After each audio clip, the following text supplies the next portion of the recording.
आज 82 कार्तिक 4 गते चाहिँ म सूर्योदय नगरपालिका वडा नम्बर 11 स्थित यो सुनाखारी कृषि फर्ममा छु।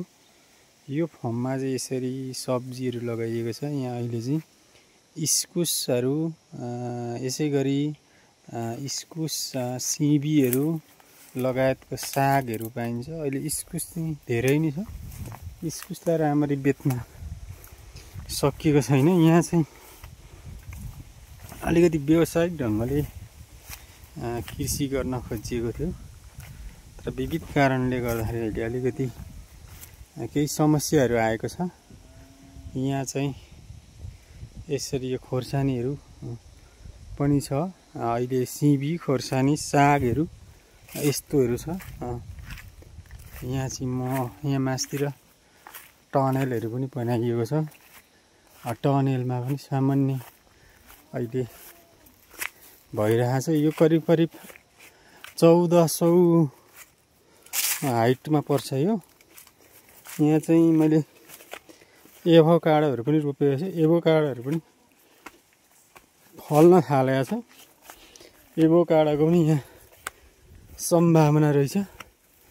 अब यहाँ मुख्य गरेर यो क्षेत्रमा चाहिँ अलैँची हो। अलैँची यहाँ धेरै, यी एभोकाडोहरू पनि यसरी फलेको छ। यहाँ टनेलहरू छ, सिबीहरू। यो चाहिँ 1400 माथिको हाइटमा एभोकाडोहरू यसरी फलेको छ। यो एभोकाडो चाहिँ पुरै यो चाहिँ पाकिसकेछ। यसलाई मैले टिपेको छु। यो यहाँ छन् एभोकाडोहरू फल्दैछ। यो टनेलहरू हो। यो चाहिँ सुपर नेपियर निकै राम्रो आएको छ। यो टनेलहरू, यो बारीहरू, यो एभोकाडोहरू। यसै गरी चाहिँ यहाँ टिमुरको लागि पनि अति राम्रो क्षेत्र हो। यो टिमुरहरू चाहिँ यसरी फलेको छ, पुरै पाकेको छ टिमुर।